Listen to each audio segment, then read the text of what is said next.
dia seorang selebritis, ya kemampuan sandiwaranya mungkin saja dia pakai untuk tidak menunjukkan bahwa dia misalnya gelisah, atau bisa juga dia betul-betul tidak gelisah, bagi dia melanggar apapun bukan suatu masalah. Jadi ada dua kemungkinan, betul-betul gelisah atau tapi ditutupin, atau sebetulnya memang sudah bukan orang yang gelisah walaupun membuat suatu kesalahan.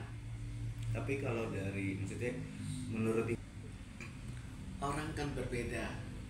Ada yang merasa panik tapi tidak terlalu kelihatan, atau barangkali ditutupi dengan gerakan-gerakan, ditutupi dengan nyanyian.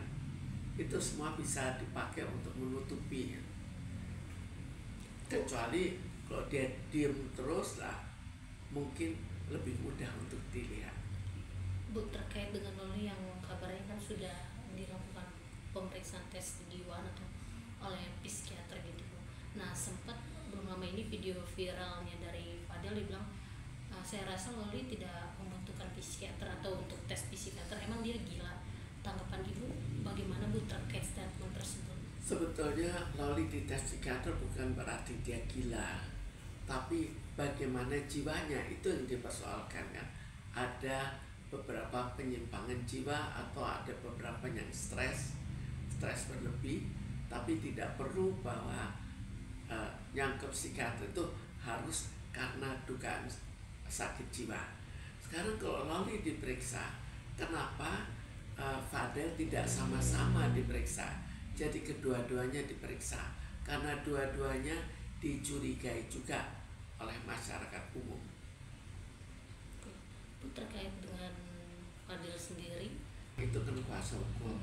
Sebetulnya kalau kuasa hukum itu tidak ada kebiasaan untuk kuasa hukum dicek kejiwaannya, karena kita lihat cukup banyak kuasa hukum yang juga bisa melakukan tindakan-tindakan aneh, tapi belum pernah ada bahwa kuasa hukum diminta untuk dinilai jiwanya.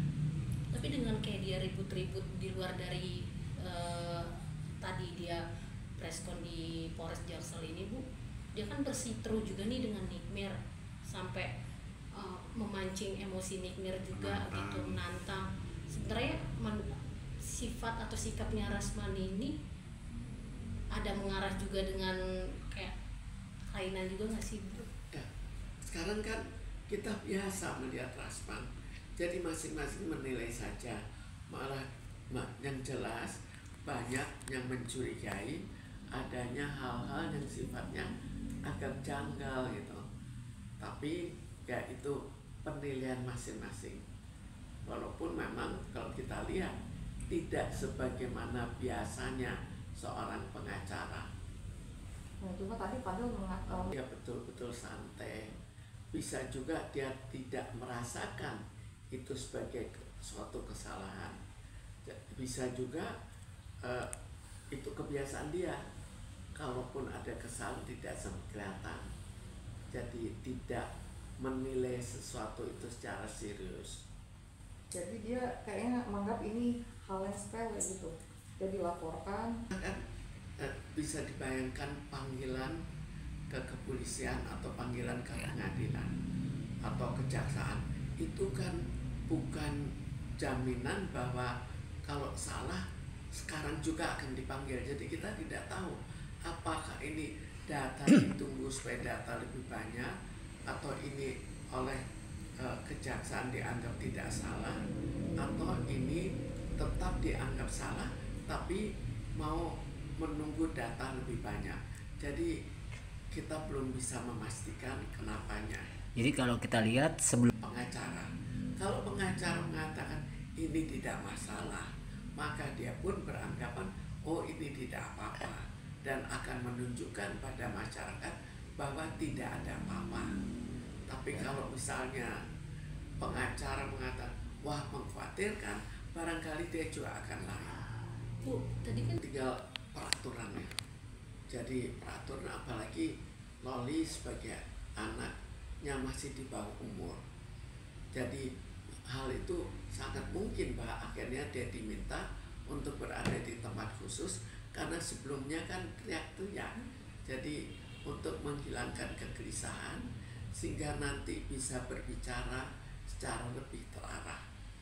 Tapi Orang bisa saja, bisa tiba-tiba kalau kita lihat orang misalnya tabrakan, dia kan bisa aja tiba-tiba teriak. Apakah orang itu sakit jiwa?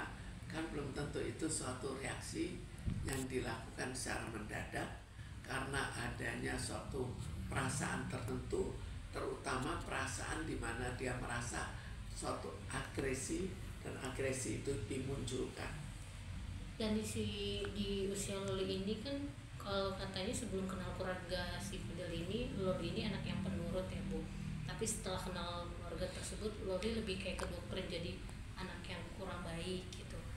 Memang seusianya Loli itu mudah terpengaruh gitu ngikut atau seperti apa Kalau sih Bu? anak remaja ya, semua anak remaja atau bukan semua, tapi banyak anak remaja yang memang lebih ada suatu perubahan emosi pada saat remaja. Kita lihat remaja kan terkenal adanya kenakalan remaja. Itu kan juga pada remaja. Kenapa? Karena pada saat remaja ini terjadi perubahan-perubahan di mana bisa saja dia bersikap emosional dan lebih sering bersikap emosional dibandingkan dengan anak-anak atau orang-orang dewasa. Itu suatu hal yang biasa. Lalu ada suatu emosi yang tercetus. Nah, bisa saja hal itu membawa suatu ledakan tersendiri. Melihat Rasman yang sebenarnya berpihak pada Loli kan, Rasman itu kan tadi saat Rasman malah menyalahkan anak tidak mungkin kayak gitu, yaitu adalah tanggung jawab ibunya. Kenapa? Jadi kata tidak bisa 100% menyalahkan anak. Sebetulnya sampai seberapa jauh sih ini yang kadang-kadang sulit. Sampai seberapa jauh anak salah karena orang tuanya yang salah mendidik, atau orang tuanya mendidik secara salah tapi ini salahnya lebih besar lagi. Jadi itu antara reaksi antara orang tua dan anak. Tapi bisa juga dia bereaksi lebih daripada seharusnya, bisa juga dia bereaksi kurang daripada seharusnya. Jadi misalnya dia kena tekanan kejiwaan dari orang tuanya sifatnya cukup berat, bisa dia lebih bereaksi lebih berat lagi, atau bisa juga dia tetap bereaksi tapi kurang berat. Sekarang yang mana yang dipersalahkan? Jadi kita jangan lihat hanya dari segi orang tuanya melakukan suatu perbuatan, tapi perbuatan itu kita nilai sampai seberapa jauh anak itu bereaksi terhadap pendidikan dari orang tuanya, atau sampai seberapa jauh anak itu bisa mengurangi emosinya walaupun dididik secara cukup emosional dari orang tuanya. Jadi waktu itu pernah mengatakan bahwa Loli itu dicoret dari katanya, dan katanya juga nggak dapat warisan, bahkan kalau katanya mati pun langsung dikubur saja gitu, jadi nggak ada kaitannya gitu. Jadi tapi sampai sekarang kan membaik hubungannya betul. Kalau dilihat kan ya terkesan ya kedua-duanya cukup emosi. Jadi sekarang kalau orang emosi ya 2 tambah 1 emosi tambah yang lain juga menanggapi secara emosional. Bahwa akhirnya adanya meredakan itu mungkin saja seperti Loli misalnya ditaruh di tempat tersendiri supaya dia menjadi lebih tenang, bisa diajak berbicara. Akhirnya emosi dari orang tuanya bisa saja berkurang juga karena mungkin diberitahukan sebetulnya ada salah pengertian. Ya kan katanya Mir udah belikan sesuatu buat Loli, kan Loli minta buku diberikan, jadi membaca. Cuma saat ini kan Loli sendiri masih belum bisa ditemui, bahkan pengacaranya sendiri nggak bisa, jadi katanya masih atas izin ibunya. Ya sekarang menganggap itu gimana sih Bu sekarang dengan hubungan orang tua dan semakin baik setelah adanya konflik keributan yang terjadi sebelumnya? Jadi kalau kita lihat sekarang kan terjadi perbaikan, ya mudah-mudahan itu betul-betul perbaikan, bukan perbaikan sandiwara. Jadi kalau ini diteruskan, dilanjutkan, ya juga mudah-mudahan mereka jadi akur kembali. Jadi kesempatan untuk dua-duanya meredakan emosinya itu harus dipakai untuk berbicara berdua, untuk saling pengertian dan menghilangkan salah pengertian dari masing-masing. Memang persetujuan antar ibu anak ini kan hal biasa ya Bu, tapi ada nggak sih cara buat meminimalisir persetujuan antara orang tua dan anak gitu? Ya, kayak ini kan masalah emosi. Lah masalah emosi ada penyebabnya.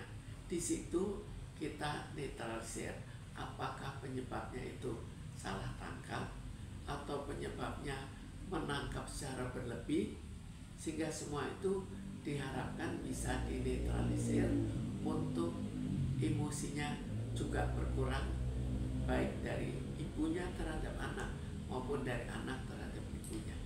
Tapi Bu, apakah masalah antara